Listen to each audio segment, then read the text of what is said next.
여러분 지난 주간에 처음으로 강단 교환이라는 걸 했었는데 어떠셨어요?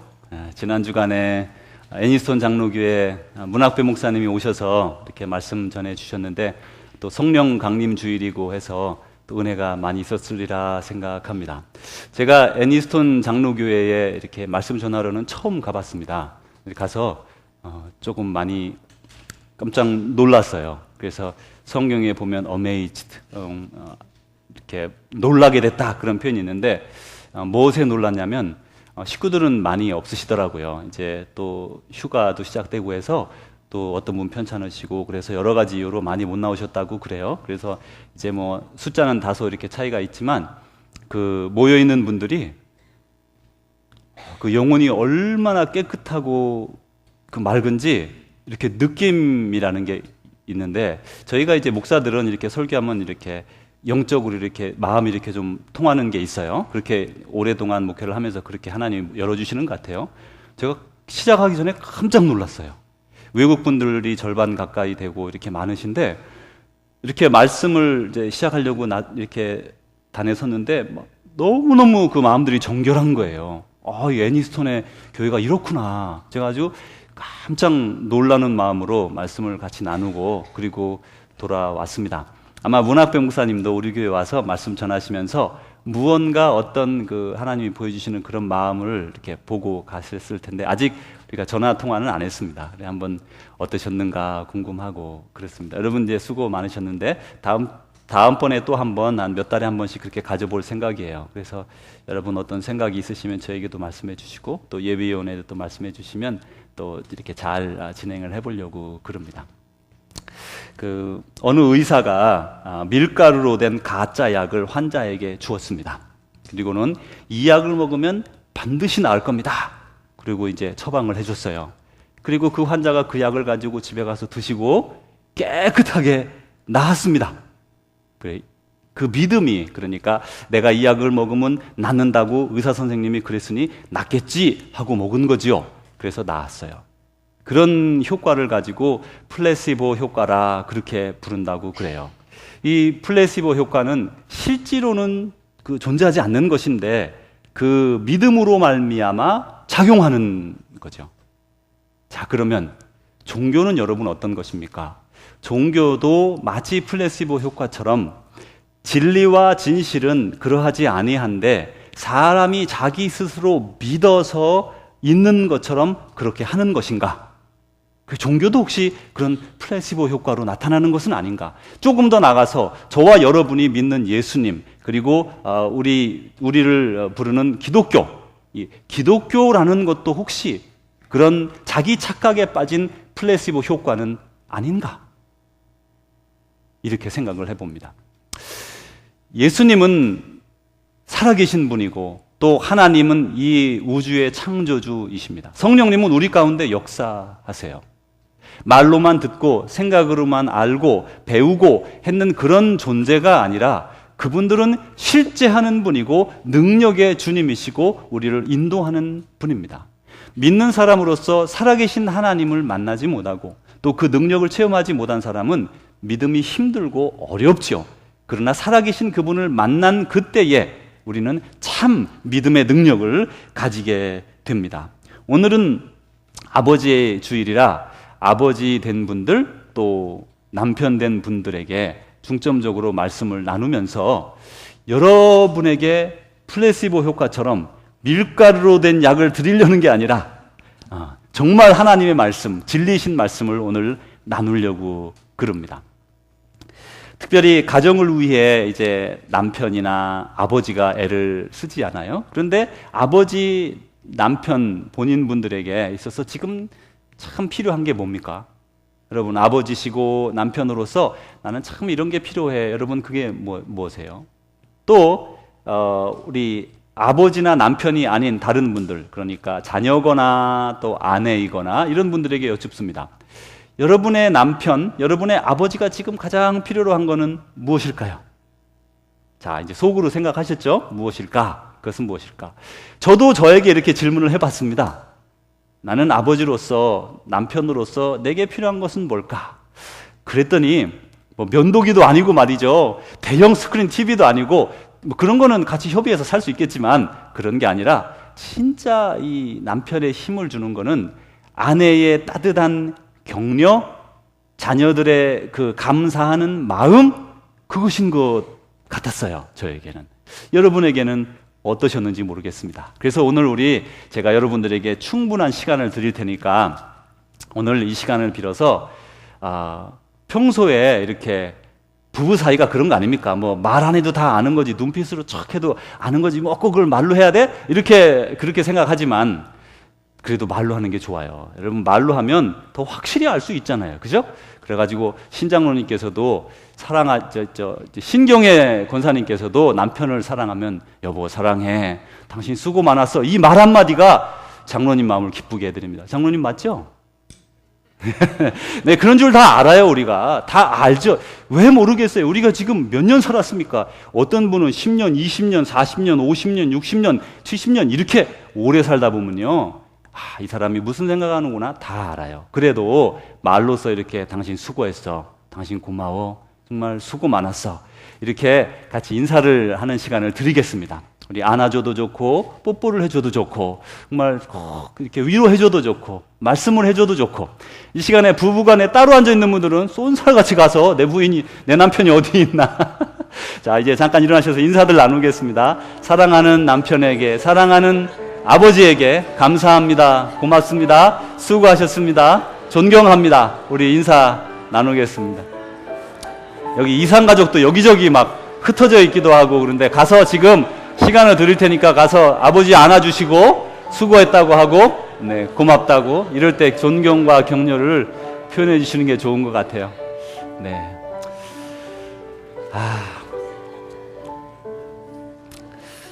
감사합니다. 우리 임동옥 선생님 좋으시겠어요. 이렇게 먼 출입을 하시고, 사실 제가 이제 말씀을 준비할 때는 보통 4주에서 짧게는 4주에서 8주 정도 이상 미리 이렇게 다 준비해서 계속 기도하면서 말씀을 준비합니다.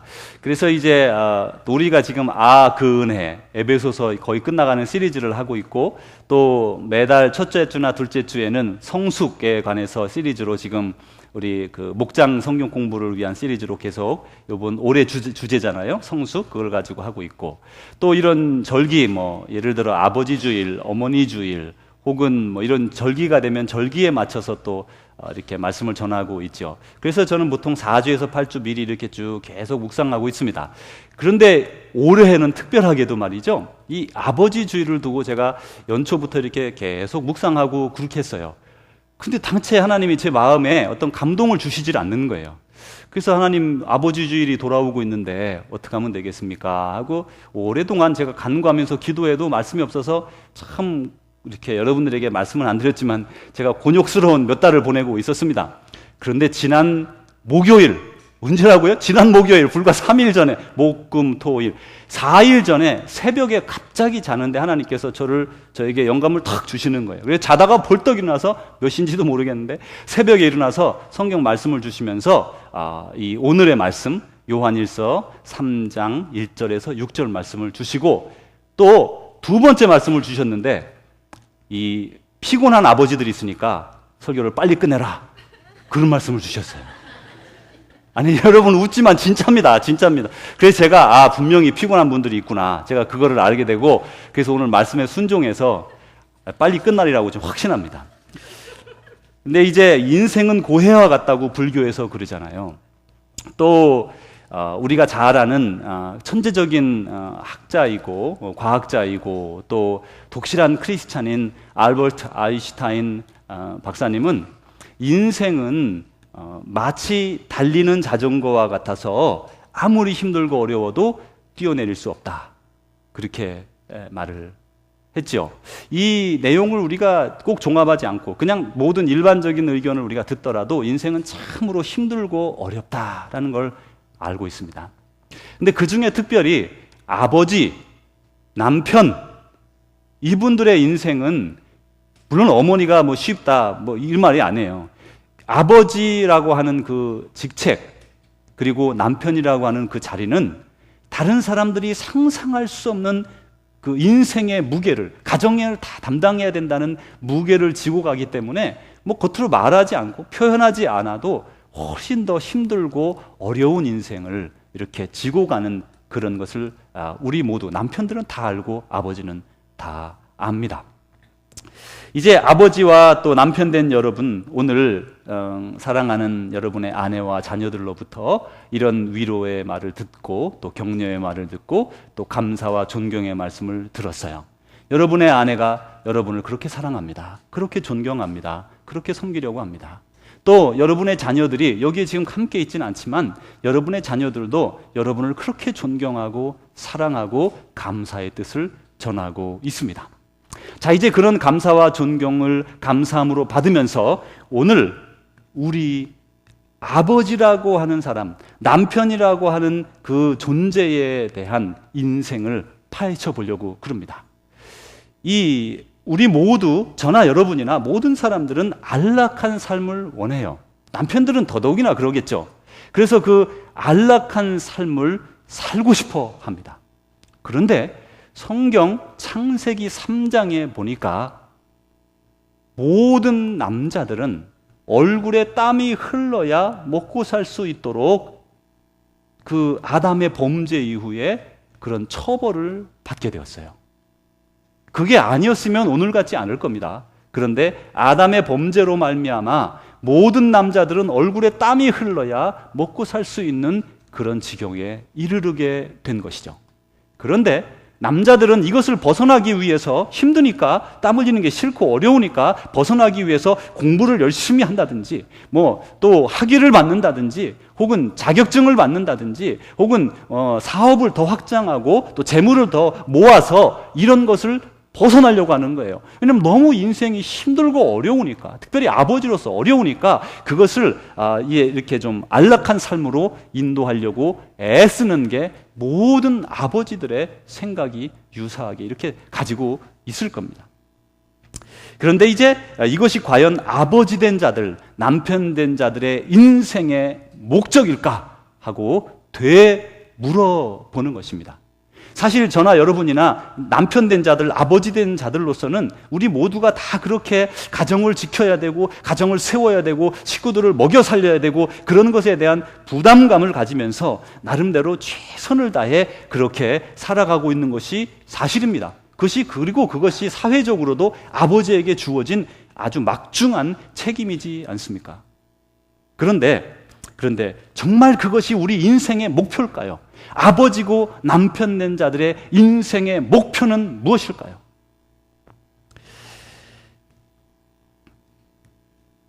우리가 어떤 목표를 가지면요, 그 목표에 따라 살아간다고 그래요. 사람은 어떤 목표를 딱 정하고 나면 자기도 모르게 모든 자기의 그 방향이, 인생의 방향이 그리로 쏠리게 돼서 그것을 이루어야지 이렇게 살아가게 되는 거예요. 그래서 만약에 저와 여러분이, 남편 된 분들이, 특별히 아버지 된 분들이 가정을 먹여 살리고 세우는데 목표를 두고서 거기에 집중하게 되면 어떻게 될까요? 가정을 먹여 살리겠죠. 그런데 초등학교 2학년이 쓴 이 시를 여러분 한번 들어보시기 바랍니다. 한국에서 어떤 아이가 써서 이 내용이 인터넷에 한참 동안 많이 올랐습니다. 여러분 아마 다 잘 들어본 시리라 생각합니다. 아빠는 왜? 엄마가 있어 좋다 나를 이해해 주어서, 냉장고가 있어 좋다 나에게 먹을 것을 주어서, 강아지가 있어 좋다 나랑 놀아 주어서, 아빠는 왜 있는지 모르겠다. 이제 이거는 아마 뭐 미국의 얘기는 아니리라고 생각합니다. 아마 여러분 중에 이렇게 아이가 어린 분들 중에 가게를 늦게까지 열어서 일을 마치고 집에 가면 아이가 늘 자고 있는 그런 분들도 있을 거예요. 근데 한국에는 실제로 이렇게 뭐 부장이나 이런 가기 전까지 얼마나 일을 많이 합니까? 과장, 뭐 대리 이렇게 할 때. 그럴 때 일을 열심히 하다 보면 또 비즈니스를 해도 마찬가지고, 비즈니스는 늦게까지 하죠. 더 늦게까지. 그러다 보면 회사를 다니거나 이렇게 자기 사업을 하거나 간에 집에 빨리 들어가는 아빠가 많지 않아요. 또 일은 뭐 7시, 8시에 마쳤어도 여러분 다 과거에 경험해 본 일이지만 1차 갔다가 2차 갔다가 3차 가면 집에 가면 12시가 다 되죠. 그러니까 이것이 그 문화이기 때문에 지나쳐갈 수 없죠. 회사에서 같이 회식 가는데 여러분, 나는 우리 아이들 보러 집에 가야 됩니다. 그러다가는 안 되잖아요. 그죠? 한국에서. 요즘은 문화가 달라져서 모르겠어요. 하여튼 제가 직장 다닐 때는 그랬어요. 그 3차가 있는데 3차 정도는 안 가도 되지만 2차까지는 안 가면 욕 되게 먹었어요. 그리고 술 안 먹는다고 욕도 많이 먹고요. 그런 게 인생이에요. 그렇게 아버지가 그 길을 걸으면서 가니까 이 아들이 이런 말을 하는 거죠. 이렇게 말할 때 아버지가 말할 수 있습니다. 아버지가 이렇게 항변할 수 있어요. 야, 내가 돈 안 벌면 니네가 어떻게 먹고 살아? 내가 돈 안 벌면 니네가 어떻게 살겠냐? 이렇게 항변할 수 있어요. 아니, 항변해야 됩니다. 그런데 그렇게 항변할 수 있음에도 불구하고 다시 한번 우리 아버지들 남편들에게 묻습니다. 가정을 먹여 살리는 것, 그것이 아버지 또 남편 된 자들의 인생의 목적일까요? 오늘 우리는 이 문제에 대해서 진실을 밝히 알아야 하리라고 봅니다. 사실 주님을 알지 못하는 사람들, 그러니까 주님을 믿지 않는 사람들, 아버지들, 남편들은 지금 제가 말씀드린 바로 이 목적을 가지고 있어요. 가정을 먹여 살려야 되죠. 가정을 세워야 됩니다. 내 아이 유학까지 보내야 되고 내 아이를 세우기 위해서, 잘 가르치기 위해서 열심히 벌고 수단과 방법을 가리지 않고 가정을 세워야 되죠. 그게 주님을 알지 못하는 사람들의 아버지 생각입니다. 그러나 우리는 주님을 믿는 사람들이에요. 생각이 좀 다릅니다. 2010년에 노벨 문학상을 받은 라틴 아메리카를 대표하는 작가요, 이 지식인으로 유명한 페루의 소설가 마리오 바르가스 요사라는 분이 있습니다. 이분은 1936년생이신데 이게 조금 젊었을 때 찍은 사진입니다. 이 요사가 2010년에 노벨 문학상을 받았는데 이분은 염소의 축제라는 책을 썼습니다. 염소의 축제라는 책은 우리 교회 도서관에 있습니다. 그래서 여러분 보실 수가 있어요. 근데 이분 책을 제가 읽어보았는데 이분의 이 소설 염소의 축제는 이런 내용입니다. 도미니카 공화국에 32년 동안 독재를 했던 염소와 같은, 염소는 그 사람을 지칭하는 그런 말이에요. 트루히오라는 실제 인물이 있습니다. 독재자 트루히오가 32년 동안 집권하다가 1961년도에 그 도미니카의 한 고속도로에서 미리 계획된 암살 작전에 의해서 여러 명이 애를 써서 결국 트루히오를 암살할 수 있게 됩니다. 그 내용을 상하권으로 이렇게 쭉 써놨어요. 그런데 그 가운데 이 독재자 트루히오의 아주 오른팔과 같이 그냥 모든 것을 다 감당했던 사람의 딸이 있었어요. 이 딸은 이 아버지의 덕택으로 미국으로 유학을 와서 하버드를 졸업을 하고 경제계의 아주 중요한 인물로 미국에서 활약하고 있습니다. 근데 제가 이게 좀 확실하지가 않습니다.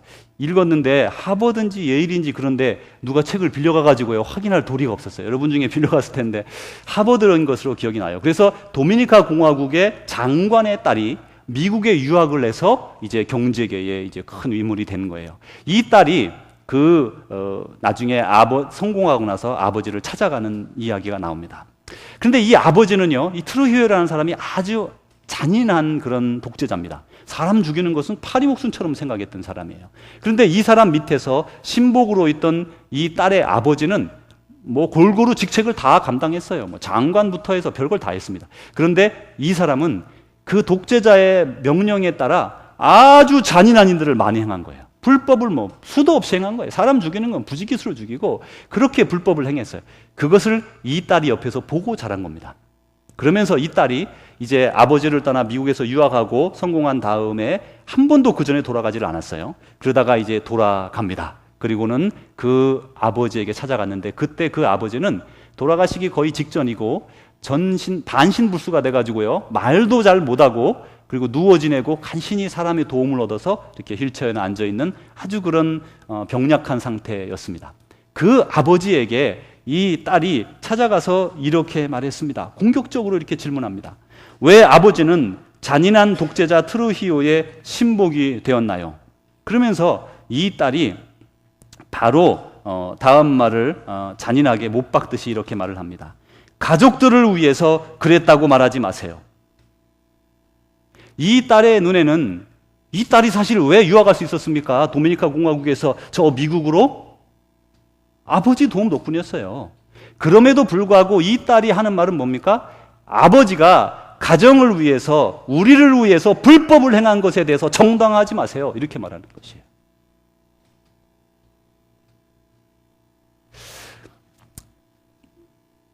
아버지 여러분들은 진실을 알아야 됩니다. 아버지, 남편은 돈 버는 기계가 아닙니다. 물론 미국엔 부부가 같이 일하니까 같이 일하는 게 맞지만 그래도 남편이 그 모든 무게를 감당하거든요. 그런데 그게 아버지는 돈 버는 기계가 아니라고요. 돈을 벌어 가정을 세워야 됩니다. 당연히 남편으로서 아버지로서 맡은 직책입니다. 그런데 그것이 우리 인생의 목표는 아니라 그 말이에요. 그건 우리가 당연히 감당해야 될 의무이지만 우리는 그것만을 향해 달려가지는 않는다는 겁니다. 아버지 여러분은 모두 하나님의 자녀들이에요. 오늘 말씀해 보니까 아버지 여러분들에게는 주를 향하여 소망을 가져야 된다 이렇게 말씀했어요. 우리는 모두 하나님의 자녀들인데 하나님의 자녀된 모든 사람들은 주를 향하여 소망을 가지고 마지막에 저 천국에서 하나님 안에서 살아갈 그것을 꿈꾸면서 소망을 가지고 자기를 깨끗하고 정결하게 유지해야 된다 이렇게 말씀했어요. 왜 그러냐? 왜냐하면 예수님은 이 땅에 죄를 없애려고 오셨기 때문에, 죄인을 용서하면서 죄를 없애려고 오셨기 때문에 우리도 죄를 짓지 말아야 된다. 그것이 바로 아버지 된 자들에게 주는, 하나님께서 주시는 메시지, 남편에게 주는 메시지입니다. 자기 몸에서 죄를 완전히 물리치고 불법을 행하지 말라. 왜냐하면 예수님은 이 땅에 죄를 없애려고 오신 분이에요. 우리는 예수님 안에서 소망을 가진 자들이기 때문에 예수님 안에서 소망을 갖고, 그리고 우리를 정결하고 깨끗하게 유지하고, 그리고 이 불법을 다 없애버리는 그런 정결한 하나님을 따르는, 주님을 따르는 삶을 사는 것이 바로 아버지 또 남편들의 인생의 직접적인 목표라는 것입니다. 창세기 3장에서 이렇게 아버지와 남편에게는 얼굴에 땀이 흘러야 먹고 살 것이다, 이런 참 힘든 말씀을 우리에게 주셨지만, 그러나 그 속에서 우리는 안락한 삶을 추구하는 것에 아버지의 초점을 두지 말고 예수 그리스도 안에서 소망을 가지고 자신을 정결하게 하고 깨끗하게 하고 불법을 행하지 않으므로 주님을 닮아가는 삶을 살아라. 그것이 오늘 남편들에게, 아버지들에게 주는 말씀이라, 그런 말씀이에요. 그러면 그렇게 살면 어떻게 될까? 아니, 우리가 자식들 먹여 살리려고, 가정들 좀 잘 살게 하려고, 좀 아이 좀 좋은 데 보내주려고 이렇게 돈 벌고 애쓰고 살고 있는데, 그래도 이것밖에 못하고 있는데, 그거는 두 번째로 치고 하나님, 예수 그리스도의 영광, 그리고 우리를 정결하게 하고 청결하게 하고 불법을 하지 말고 범죄하지 말고 주님을 따르는 삶을 산다면 우리의 인생은 어떻게 될 것인가? 성경에서 여러분 어떻게 말씀했을까요? 성경은 그에 대해서 우리에게 답변을 주십니다. 하나님은 이 땅에 있는 들의 국화도 돌보시고요, 저 하늘에 사는 얼마나 많은 새들, 저 새들까지도 먹이시는 분이시라고 말씀하셨어요. 그래서 우리가 혹여라도 자식들을 기르기 위해서, 가정을 더 잘 세우기 위해서 불법을 행한다면 그것은 절대로 하나님의 뜻에 올바른 것이 아니에요. 하나님은 언제고 우리 아버지 남편들에게 그렇게 말씀하신 적이 없어요.